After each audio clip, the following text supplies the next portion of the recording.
सपिंडन विधि प्रोहि सूत कस्य निर्णयम सय्या पदाराम सामग्री तेषां च महिमा प्रभोषि भगवान वाच श्रुता च प्रोक्षामि सपिंडाद्य अखिलां क्रियां प्रेत नाम परित्यज्य या पितृगणे विषेद न पिंडो मिलता मेषां पितामह शिवादिषु नोपतिष्ठन्तु दानानि पुत्रदत्यान्येकदा अशुद्धास्यान् सदा पुत्रो न शुद्धति कदाचिना सूतकं न निवर्तेत सपिण्डीकरणं विना तस्मात् पुत्रेण कर्तव्यं सूतकान्ते सपिण्डनं सूतकान्तं प्रोक्ष्यामि सर्वेषां चेतोचितं ब्राह्मणस्तु दशाहेन क्षत्रियो द्वादशेन वैश्य पंचदशाहेन शूद्रो मासेन शुद्धति हि दशाहेन सपिण्ड्यास्तु शुद्ध्यति प्रेतसूतके तेरात्रेण सकुल्यास्तु स्नात्वा शुद्धन्ति गोत्रजा स्नाप स्यात् षड्निशा पुंसि पंचमे षष्ठे चतुरः प्रोक्तम सप्तमे च दिनत्रयम् अष्टमे दिनमेकं तु नवमे प्रहरद्वयं दशमे स्नानमात्रं च मृतकं जन्मसूतकम् देशान्तर्गतः कश्चित् स्वर्णराज्ञो ह्यनिदुषं यक्षयं दशरात्रस्य तावदेव शुचिर्भवेत्। गरुड़ जी कहते हैं कि हे भगवान सपिंडन की विधि और सूतक का निर्णय कहिए, सैया तथा पददान की सामग्री और उसकी महिमा को कहिए।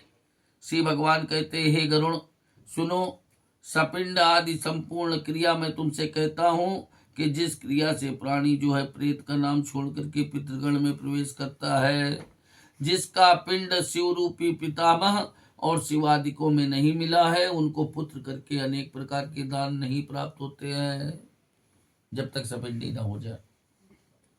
पुत्र सदा अशुद्ध रहता है, कभी भी शुद्ध नहीं होता। कारण यह कि सपिंडी करने के बिना सूतक नहीं निवृत्त होता है, इसलिए पुत्र को सूतक के अंत में सपिंडन करना चाहिए। सबका यथोचित सूतक मैं कहता हूँ। ब्राह्मण 10 दिन में, क्षत्रिय 12 दिन में, वैश्य 15 दिन में और शूद्र 1 महीने में शुद्ध होते हैं। सपिंड के लोग जो हैं 10 दिन में प्रेत के सूतक से शुद्ध हो जाते हैं। कुल के लोग 3 रात्रि में शुद्ध होते हैं। गोत्र वाले केवल स्नान करने मात्र से ही शुद्ध हो जाते हैं। चौथी पीढ़ी तक 10 रात्रि का सूतक रहता है। कै पीढ़ी तक? 4 पीढ़ी। 5वीं पीढ़ी में 6 रात्रि का, 6ठी पीढ़ी में 4 दिन का और 7वीं में 3 दिन का सूतक रहता है। 8वीं में 1 दिन का, 9वीं में दोपहर का, 10वीं पीढ़ी में स्नान करने मात्र से ही शुद्ध हो जाती है। ये मृतक सूतक जन्म सूतक छूट जाते हैं।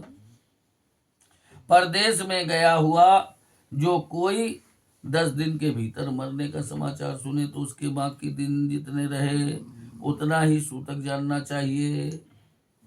कहने का मतलब कोई 4 दिन पहले मर गया, खबर आज मिली, तो उसके जो 6 दिन बचे हैं उतने ही दिन आपको मनाना है। लेकिन किसी को साल बीत जाए, 1 साल के पहले मान लो सब तेरे ही नहीं सब कुछ हो जाए और तब खबर मिले कि मेरा खानदानी था, तो 3 दिन का सूतक मनावे।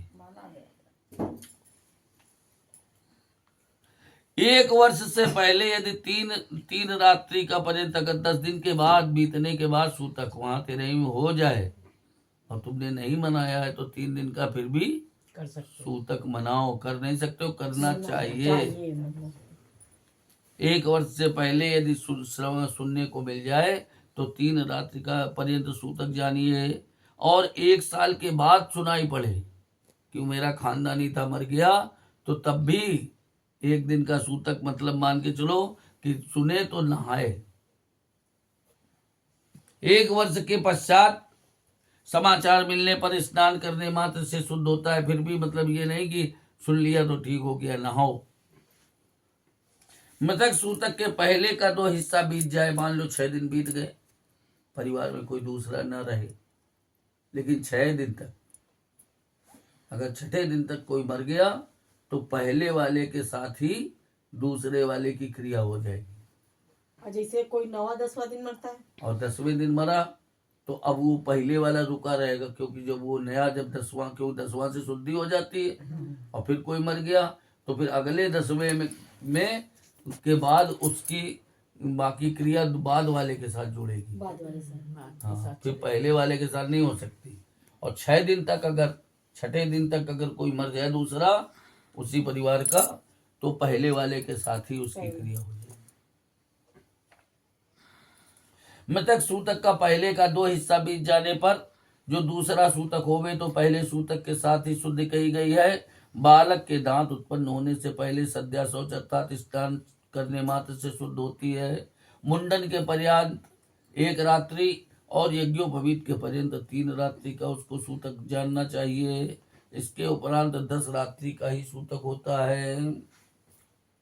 जन्म से लगा करके मुंडन पर्यंत जो कन्या मर जावे तो सब वर्णों में केवल सद्या शौच स्नान मात्र से ही शुद्ध हो जाती है।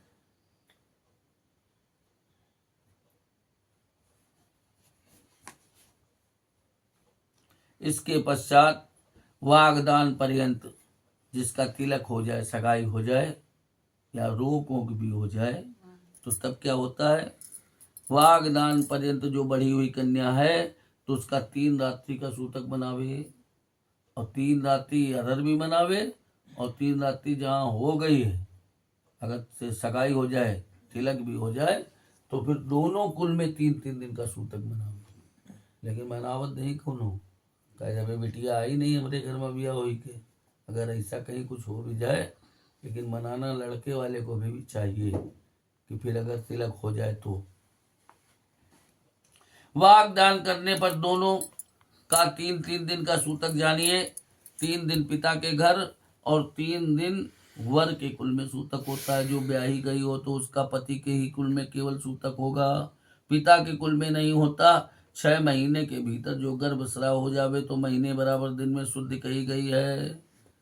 अर्थात जितने महीने का गर्भ हो उतने ही दिन में शुद्ध होती है। इसके उपरांत अपनी जाति के अनुसार अशौच उन माताओं में रहता है। गर्भ के पतन के होने पर सपिंडन को सद्या शौच कहते हैं, अर्थात केवल स्नान मात्र से ही शुद्ध होते हैं। सब वर्णों के सूतक में मृतक में 10 दिन में ही शुद्धि कही गई है। यह कलयुग में शास्त्र का निश्चय है। और जब सूतक हो तो क्या क्या नहीं करना चाहिए, किसी को आशीर्वाद नहीं दे सकते। आशीर्वाद देना, देवता की पूजा करना, प्रत्युत्थान कहीं की यात्रा करना, अभिवादन किसी को नमस्कार करना और सैया पर सोना और किसी को छूना, समझ रहे हो ना, खासकर क्रियावाद के लिए सारे नियम है, मना है। इन सबको मृतक सूतक में न करे। संध्या, दान, जप, होम, वेद का पढ़ना, पितरों का तर्पण, ब्राह्मण भोजन और व्रत, इन सबको मृतक सूतक में न करे। जो सूतक में नित्य नैमित्तिक और काम में करते हैं इन सबको, उसके लिए नित्य आदि सब कर्म नाश को प्राप्त होते हैं। यति को किसको किसको सूतक नहीं लगता है, यति को, मंत्र से पवित्र को, जो नित्य वेद का पाठ करता है वो अगर सूतक के स्थान में न जावे तो लाख उसके परिवार का हो, उसके ऊपर सूतक का प्रभाव नहीं होगा। अग्निहोत्री को जो नित्य हवन करने वाला है लेकिन वो फिर उस स्थान में न जावे कि वो जा रहा सैया में भी जा रहा है सबके साथ शव यात्रा में भी, और कह दे कि हम शुद्ध हैं तो नहीं होगा। शव यात्रा में बसरते फिर वो न जाए तो शुद्ध माना जाएगा। ब्रह्मनिष्ठ गृहस्थ को और यति को, जो सन्यासी हैं उनको, तथा राजा को भी सूतक नहीं लगता है, भले ही उसके परिवार का कोई, क्यों, वो उस सिंहासन से बंधा होता है, उसकी जाति वो नहीं रही, अब वो पूरा देश उसका परिवार है, तो ऐसे तो कोई न कोई रोजे मर रहा है, क्योंकि राजा तो सभी का पिता है, तो राजा को भी सूतक नहीं लगता है। विवाह में और यज्ञ में मृतक सूतक के होने पर पहले से पका हुआ अन्न भोजन करना चाहिए, यह मनु ने कहा है। सूतक को न जान करके जो सूतक में अन्न ग्रहण करते हैं वे दोष भागी होते हैं। याचकों को, मांगने वाले को जो देने वाला है सूतक में अगर दे, भिखारी को भी देना मना है, दे तो देने वाला दोष भागी होता है। क्यों, मांगने वाले तो मालूम नहीं कि आपके घर में सूतक है, उसको बता दोगे वो खुद ही चल देता है। तस्मात् सूतक शुद्ध्यर्थम पितु कुर्यात् सपिंडनम तथा पित गणेश सार्ध पितृलोकम सगच्छति द्वादशाहित पक्षे वा षड्मासे वत्सरे वा सपिंडीकरणम प्रोक्तम मुनिस्तत्वदर्शिभिः मया तु प्रोचिते ताच शास्त्र धर्मानुसारता चतुर्णामेव वर्णानां द्वादशाहि सपिंडनम अल्प्यात् अत्यल्पा कलिधर्माणां पुंसा चैवायुषाचयात् अस्तित्वा शरीरस्य द्वादशाहे प्रशस्यते वेदबन्धोत् सर्वादीन् मृतास्योद्यापनादि च विवाहादि भवेन्नैव मृते च गृहमेदनी। जो छिपा करके ब्राह्मण को अन्न देता है और जो ब्राह्मण जान करके ले लेता है वो दोनों दोष भागी हैं। इससे सूतक की शुद्धि के लिए पिता का सपिंडन करे, उसके पश्चात वह पितृगण में के सहित पितृलोक को जाता है। 12वें दिन अथवा 3 पक्ष में अथवा 6 महीने में अथवा वर्ष में तत्व के देखने वाले मुनीश्वरों ने सपिंडीकरण कहा है। भगवान विष्णु कहते हैं, हे गरुण, मैंने तो धर्म शास्त्र के निश्चित अनुसार चारों वर्णों को 12वें दिन ही सपिंडी करने के लिए कह दिया है। कल धर्म की अनित्यता से, पुरुष की आयु के कम होने से, शरीर के स्थिर न होने से 12वें दिन सपिंडी करना ठीक है। यज्ञोपवीत व्रत के उद्यापन और उत्सवादि विवाह यज्ञ आदि में गृह मेधी के मरने पर नहीं होते हैं। किसके नहीं होंगे? जो नहीं रहा उसकी संतान का 1 वर्ष के लिए मना है, बाकी खानदान परिवार के लिए नहीं मना है। लोग जो दबाव दे देते हैं कि जल्दी वर्षी कर दो, केवल जो नहीं रहा उसके पुत्र या पुत्री की, पौत्र है नाती वगैरह है तो नहीं मना है। केवल जो नहीं रहा उसके पुत्र की संतानों की नहीं हो सकती। 1 वर्ष है। हमारा पूर्व निश्चित था। अभी क्या कहा गया? पूर्व निश्चित में तो शादी में तो मिट्टी बगल में रखी भी रहती है, अगर है तो शादी होती है, बना हुआ न, क्योंकि मरने पर सूतक थोड़ी लगता है, सूतक जलाने के बाद से लागू होता है। अपनी किसी के यहाँ जैसे दूसरे दिन होता है तो दूसरे दिन से माना जाता है।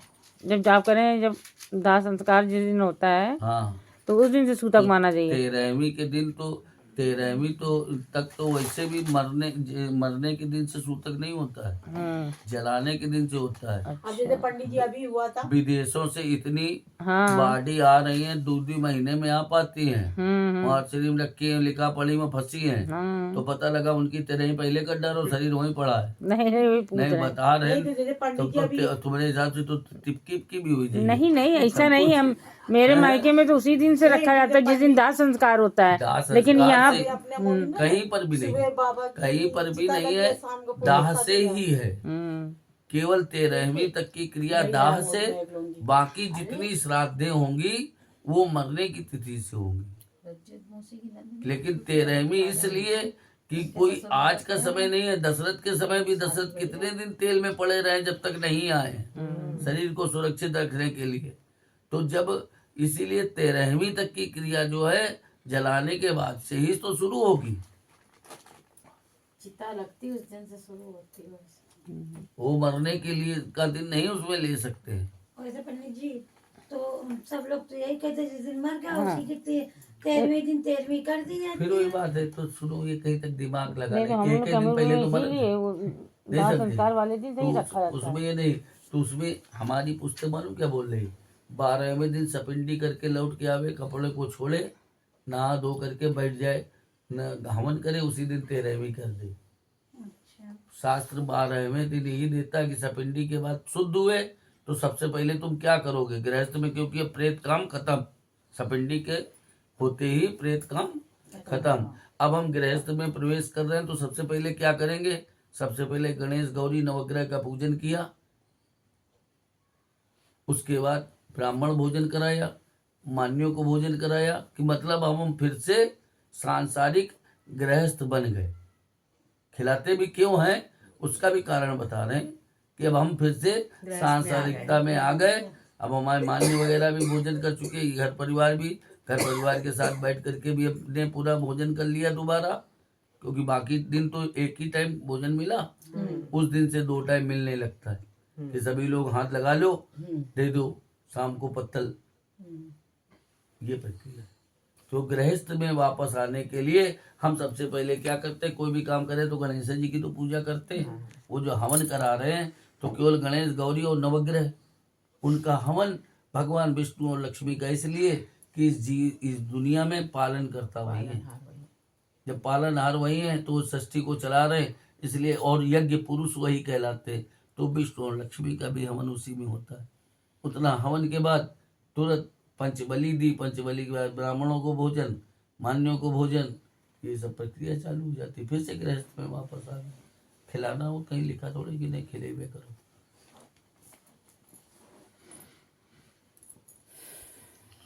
बहुत बड़ा अध्याय है, बैठ न करना। अभी बार बार पूछेंगे।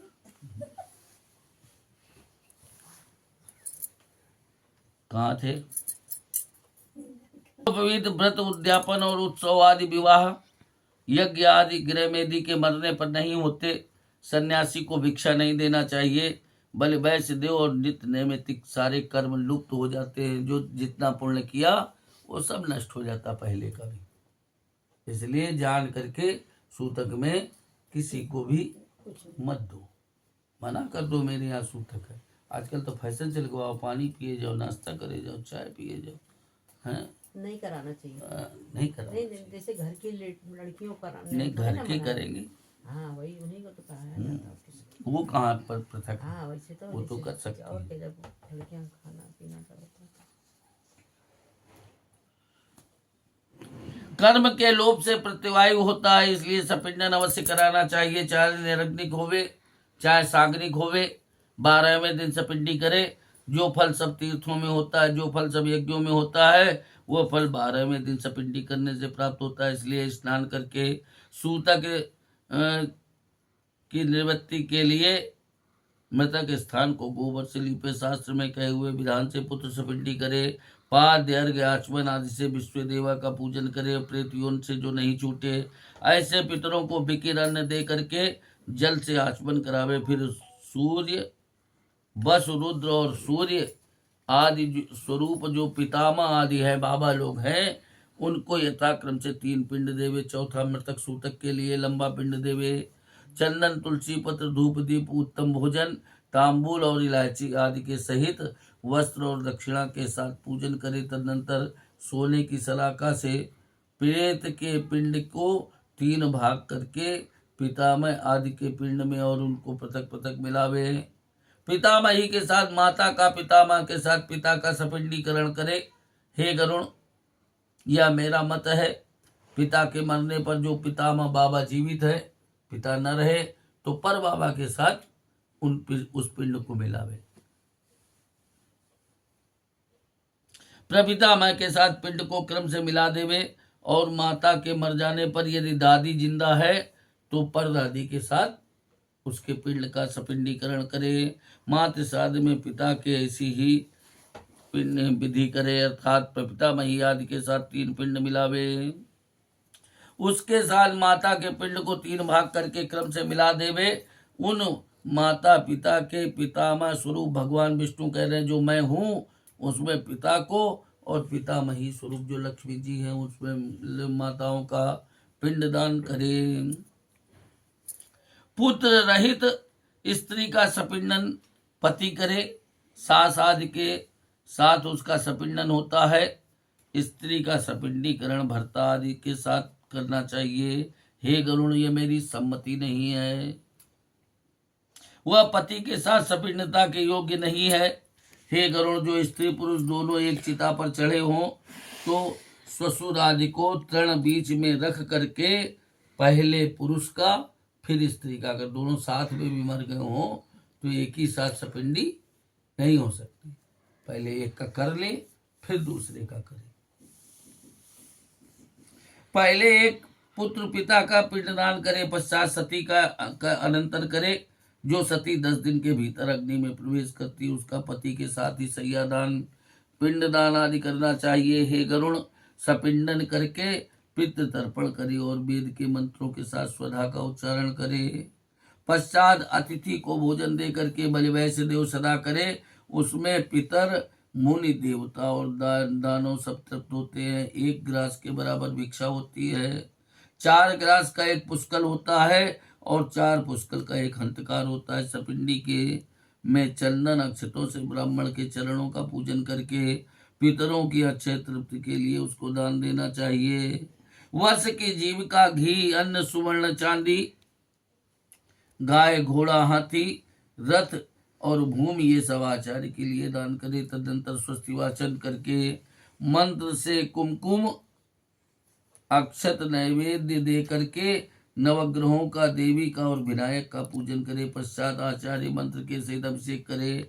हाथ में सूत बांध करके मंत्र से पवित्र अक्षत को पश्चात नाना प्रकार के सुंदर मिष्ठान्न से ब्राह्मण भोजन करावे। उसको दक्षिणा देने के साथ जल और अन्न के सहित 12 घट का दान करें। 12 मतलब वो 13वां क्या बताया। अब यहाँ पर भ्रंश है। 13वीं यहाँ पर भी दूसरी सैया 13वीं में पहले लगती थी। अपने यहाँ ये हो गया कि हम जिंदा में करे दे रहे हैं, तो जो जिंदा में कर देता उसकी 13वीं में दूसरी सैया की आवश्यकता नहीं। ब्राह्मण भोजन के पश्चात 4 वर्णों को क्रम से जल, आयुध, प्रतोद और दंड छूने योग है। ब्राह्मण जल को, क्षत्रिय आयुध को, वैश्य प्रतोद को और शूद्र दंड को स्पर्श करे तभी शुद्धि होती है। इस प्रकार सपिंडन करके क्रिया के वस्त्रों का त्याग करे। शुक्ल वस्त्र धारण करके सैया दान करे। इंद्र के सहित देवता सैया दान की प्रशंसा करते हैं। इस पर इससे मरने पर अथवा जीते जी भी सैया दान कर सकते हैं। बस एक 3 लाइन लिखी है, जितने पीछे हंत है इतनी एरिया का कार्यक्रम बदल गया कि लोग हम जीते जी करेंगे, मरने पर नहीं करेंगे। लेकिन अब जीते जी कितने कर रहे हैं और कितने नहीं कर रहे हैं। जो नहीं कर रहे हैं तो उनकी आखिरी की क्रिया अधूरी हो रही है। इसलिए जीवन पर्यंत एक सैया दान तो उसको करनी है। उद्यापन वगैरह में करते हैं। उद्यापन हो गया। हाँ जीते भी सैया दान करना उचित है। पुष्ट काष्ठ की बनी हो, बड़ी मनोहर हो, अनेक चित्रों से विचित्र मजबूत रेशमी सूत से बनी हुई हो, सुवर्ण के पत्रों से शोभायमान करके हंस के समान सफेद रुई से ढकी हुई होवे, सुंदर तकिया होवे, ऊपर ढांपने के वस्त्र से युक्त, गंध आदि से सुगंधित होवे, सुंदर दिव्य बंधन से बंधी होवे, सुख को देने वाली होवे। ऐसी सैया बना करके आश्रित भूमि में स्थापित करके छाता, चांदी की दीवट, चामर, आसन, पात्र, झाड़ी, गढ़ुआ, दर्पण, 5 रंग का सामियाना और जो कुछ वस्तुएं सैया के उपकारक होवे वे सब उसके चारों तरफ अपने अपने स्थान पर स्थापित करे। उस सैया में सुवर्ण के लक्ष्मी और भगवान विष्णु की मूर्ति को स्थापित करे। देखो एकादशा में जो व्यक्ति नहीं रहा उस पुरुष की मूर्ति को स्थापित करते, उसमें तभी पहने हुए भी उनके कपड़े वगैरह भिजवा देना निकाल के, क्योंकि वो उस व्यक्ति के नाम है। ये जो जीते जी भी दे सकता तो वो व्यक्ति अपने लिए भी भगवान विष्णु और लक्ष्मी के निमित्त वो सैया दी जाती। उसमें कोई भी पुरानी चीज नहीं रखी जा सकती, उसमें सब नहीं रखी जाएगी। एकादशा वाले में नए और के साथ पुराने भी रखे जा सकते। क्यों? वो उसी व्यक्ति के नाम की दे रहे।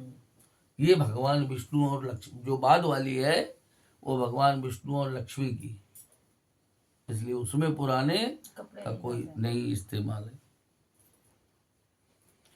सैया पर भगवान विष्णु लक्ष्मी जी के सहित भगवान विष्णु की मूर्ति को स्थापित करे। विष्णु की मूर्ति को संपूर्ण गहने आभूषण से संयुक्त करके चक्र, गदा आदि तथा वस्त्र उपवस्त्र से युक्त करे।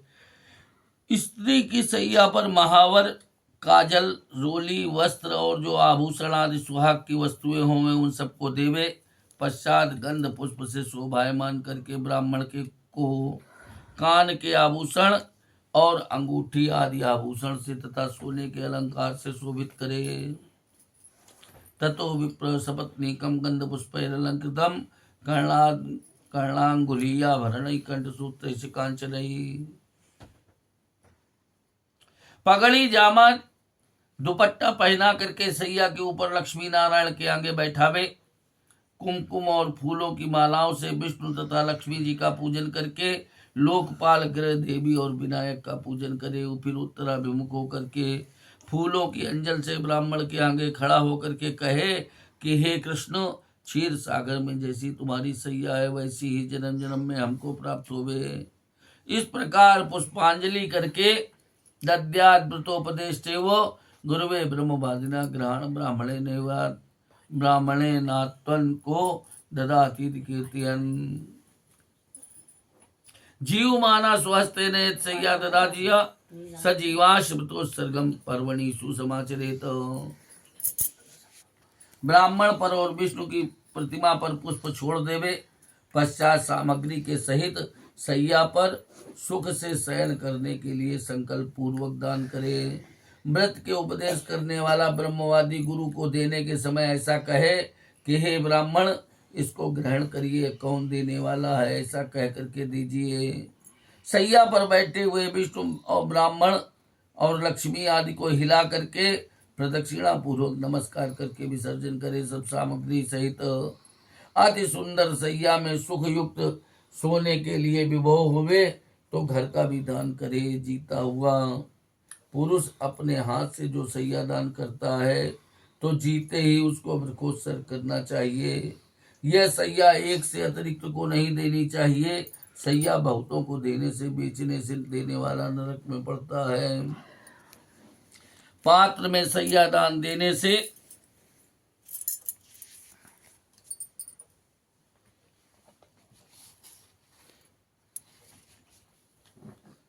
वांछित फल प्राप्त होता है। पिता, दाता और पुत्र जो है परलोक में और इस लोक में अनेक प्रकार से प्रसन्न होते हैं। सैया दान के प्रभाव से सुंदर दिव्य इंद्र के घर में, यमराज के घर में वह सुख से रहता है, इसमें कुछ भी संदेह नहीं है। सुंदर विमान में बैठ करके अप्सराओं के सहित महाप्रलय पर्यंत सुख से वास करता है। सब तीर्थों में, सब पर्वों में जो फल होता है उससे अधिक सैया दान में से प्राप्त होता है। पुत्र इस प्रकार सैया दान करके पददान करे, सो मैं तुमसे कहता हूँ। मैं छाता, जूता, वस्त्र, अंगूठी, कमंडल, आसन, पंचपात्र, यह पददान 5 प्रकार का कहा गया। दंडयुक्त तांबे का पात्र, आमान्य, भोजन, यज्ञोपवीत के देने से पददान संपूर्ण होता है। इस प्रकार यथाशक्ति 13 पददान को 12वें दिन भी दिए जा सकते। लिखा 12वें दिन 13 ब्राह्मणों को देवे। इस पददान से धार्मिक पुरुष सदगति को प्राप्त होता है। जो यम मार्ग में गए हैं उनको भी ये पददान सुख देने वाला है। वहाँ निश्चय बहुत घाम होता है, उससे मनुष्य मर जाते हैं, तो उसके लिए छाता दान करने से उनके माथे पर छाया बनी रहती है। अत्यंत दुख से पूर्ण यम मार्ग में घोड़े पर चढ़ करके वह जाता है जो जूते का दान करता है। हे गरुण, वहां पर शीत, उष्ण और वायु से घोर दुख प्राप्त होता है, परंतु वस्त्र के दान के प्रभाव से मार्ग में सुख से चलता हुआ जाता है। यमदूत भयंकर और कृष्ण पिंगल वर्ण के होते हैं।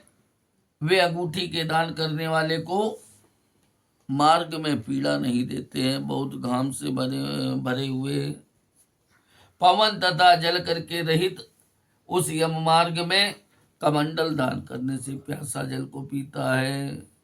मरे हुए जीव के लिए जो तांबे के जलपात्र का दान करता है वह 1000 प्याऊ लगाने के फल को प्राप्त करता है। आसन और भोजन ब्राह्मण को देने से मार्ग में धीरे धीरे जाता हुआ वो प्राणी जो है राह खर्च को सुख से खाता है। इस प्रकार सपिंडन के दिन विधि से दान दे करके बहुत से ब्राह्मणों को भोजन देवे, चांडाल आदि को भी भोजन देवे। पश्चात सपिंडन के उपरांत वर्ष के भीतर पिंड के सहित कुंभदान करना चाहिए। हे गरुड़, प्रेत कार्य के बिना अन्य किए हुए जो कार्य है, मासिकस्याब्दस्य पाचकस्य विशेष तिथि सुमृते है,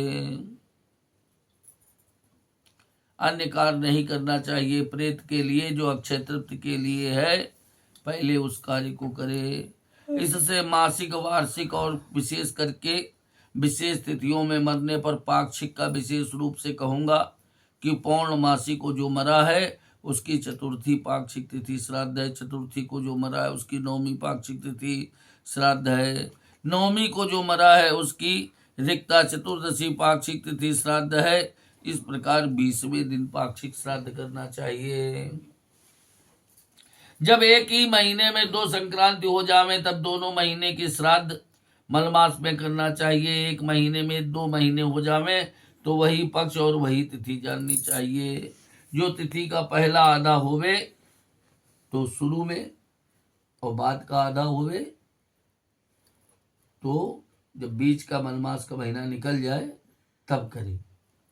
अगर जिस साल में के बाद हाँ जिस साल में मलमास पड़ जाए तो तब तारीख से हिसाब न लगावे, महीने से हिसाब लगावे। 11.5 महीना जब पार हो जाए तभी बरसी करी। जो तिथि का पहला आधा होवे तो पूर्व में जो दूसरा होवे तो आधा होवे तो उसके आगे का महीना जानना चाहिए। इस प्रकार पंडितों को मलमास के मध्यमास का विचार करना योग्य है। हे गरुण, संक्रांति रहित महीने में सपिंडीकरण करना चाहिए। वैसे ही मासिक श्राद्ध और वार्षिक प्रथम करना चाहिए। वर्ष के मध्य में जो अधिक मास हो जावे तो प्रेत की वार्षिक क्रिया को 13वें महीने में ही करना चाहिए। संक्रांति रहित महीने में पिंड को छोड़ करके और संक्रांति रहित महीने में पिंड के सहित ऐसे दोनों महीने में प्रतिवर्ष श्राद्ध करना चाहिए। इस प्रकार संवत्सर के पूर्ण होने पर वार्षिक श्राद्ध करे, उसमें विशेष करके ब्राह्मण भोजन कराना योग्य है। संवत्सर के उपरांत श्राद्ध में 3 पिंड सदा करना चाहिए। एक को दृष्ट न करे क्योंकि उसके करने से पितृ घातक होता है। तीर्थ श्राद्ध, गया श्राद्ध और गजक्षाय तथा पितृ संबंधी अन्य जो कार्य हैं वर्ष के मध्य में, ग्रहण में और युगादि में नहीं करना चाहिए। मान लो तिथि पड़ गई लेकिन अगर उसी दिन ग्रहण है तो नहीं करेगा, तो सूतक में तो नहीं करते कोई नहीं करेगा। तो उसके बाद ही होगा।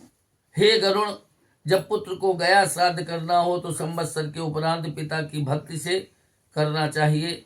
गया श्राद्ध करने से पितर भवसागर से छूट जाते हैं और गदाधर के अनुग्रह से वे परम गति को प्राप्त होते हैं। तुलसी की मंजरियों से विष्णु की पादुका का पूजन करे।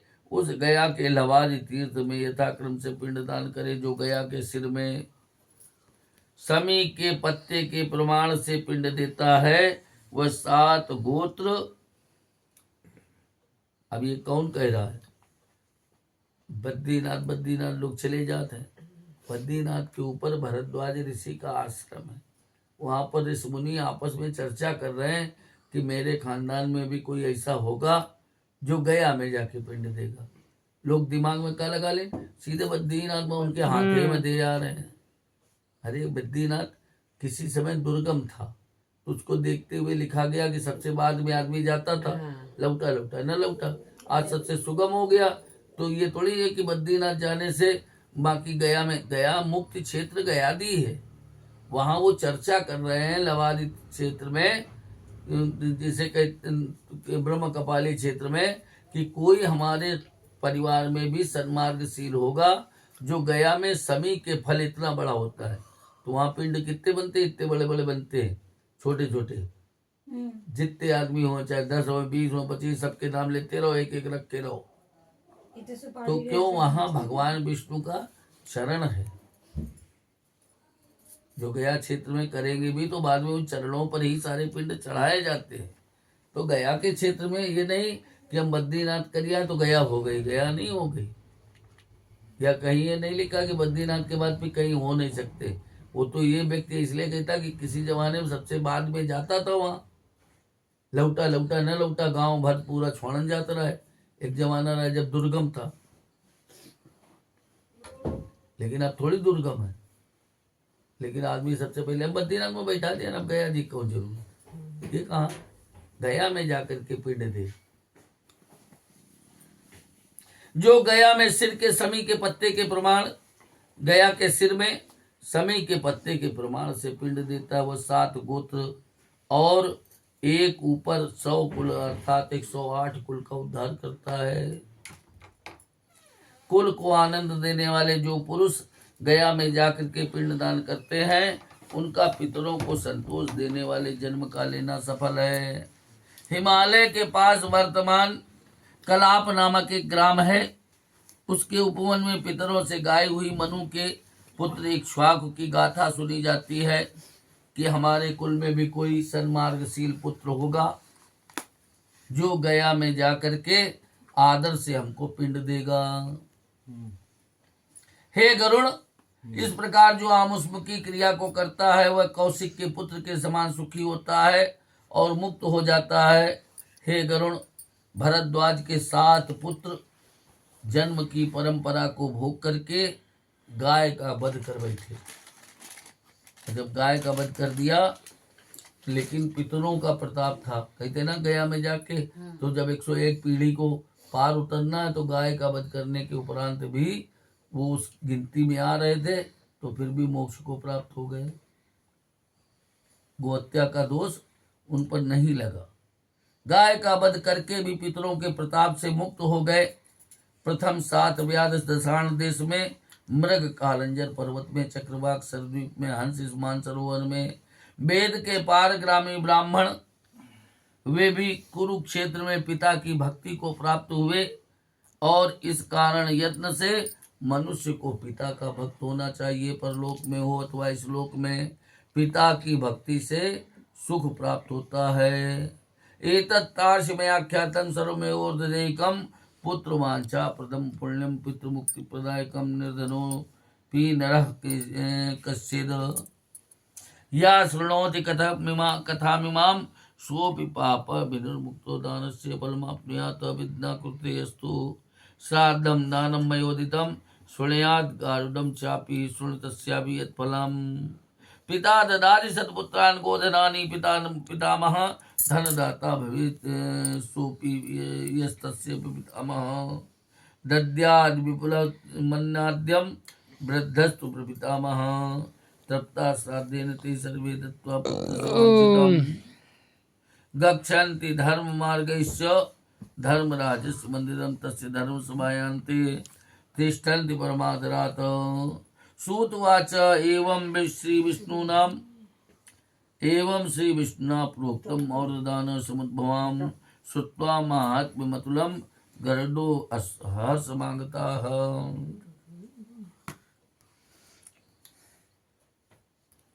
निर्धन भी, हे गरुड़, मैंने पुत्र की वांछा को और पवित्र मुक्ति को देने वाली यह सब और देही कथा कही। निर्धन भी जो कोई इस कथा को सुनेगा वह पाप से छूट करके दान के फल को प्राप्त करेगा। जो कोई मेरा कहा हुआ श्राद्ध और दान करेगा और गरुड़ पुराण को सुनेगा, उसका फल सुनो कि पिता सदपुत्रों को देता है, पितामह गोधन को देता है, और जो उसका प्रपितामह है वो भी धन देता है। वृद्ध प्रपितामह बहुत से अन्न आदि को देता है।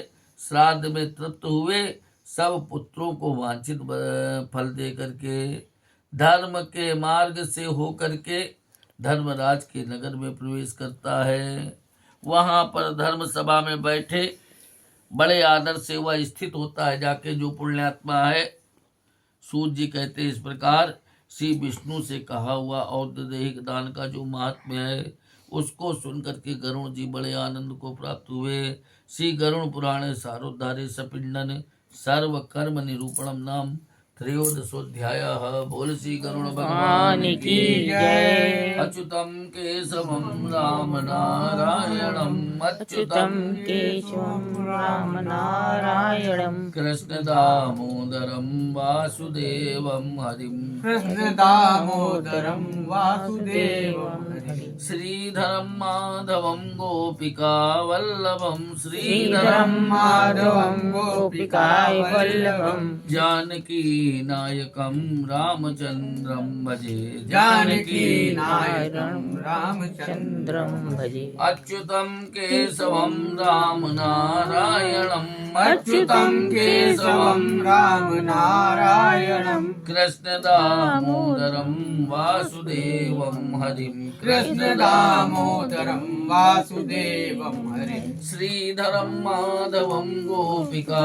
वल्लभं श्रीधरं माधवं गोपिका वल्लभं जानकी नायकं रामचन्द्रं भजे जानकी नायकं रामचन्द्रं भजे गोविंद मेरी यह प्रार्थना है गोविंद मेरी यह प्रार्थना है बोलो न मैं नाम कभी तुम्हारा भूलू न मैं नाम कभी तुम्हारा निष्काम होके दिन रात गाऊं निष्काम होके दिन रात गाऊं गोविंद दामोदर माधवेति गोविंद दामोदर माधवेति गोविंद दामोदर माधवेति गोविंद दामोदर माधवेति हे कृष्ण हे यादव हे सखेति हे कृष्ण हे यादव हे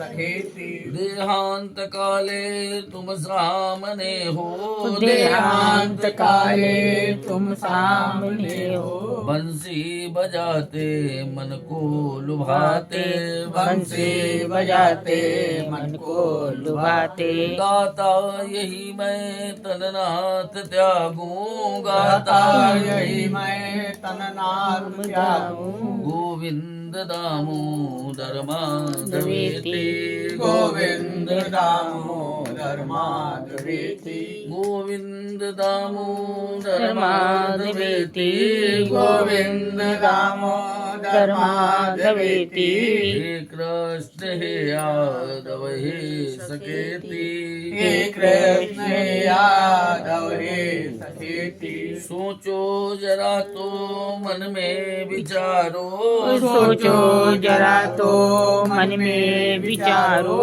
क्या साथ लाए क्या ले चलोगे क्या साथ लाए क्या ले चलोगे जावे यही साथ सदा पुकारो जावे यही साथ सदा पुकारो गोविंद दामोदर माधवेति गोविंद दामोदर माधवेति गोविंद दामोदर माधवेति गोविंद दामोदर माधवेति हे कृष्ण हे यादव हे सखेति हे कृष्ण हे यादव हे सखेति नाता भला क्या जग से तुम्हारा नाता भला क्या जग से तुम्हारा आए यहाँ क्यों क्या कर रहे हो आए यहाँ क्यों क्या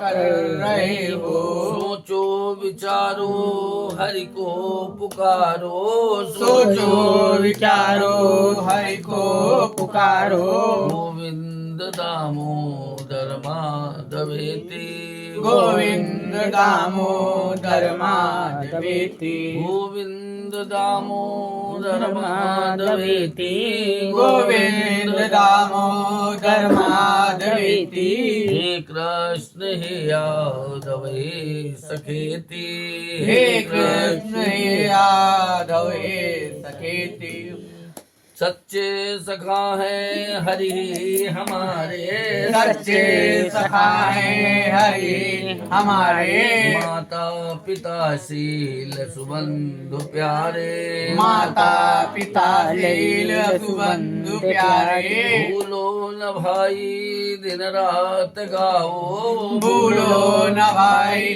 दिन रात गाओ गोविंद गोविंद दामोदर माधवेति गोविंद दामोदर माधवेति गोविंद दामोदर माधवेति गोविंद दामोदर माधवेति हे कृष्ण हे यादव हे सखेति हे कृष्ण हे यादव हे सखेति प्रेम से बोलिए श्री कृष्ण भगवान की जय हो करुण भगवान की जय हो बस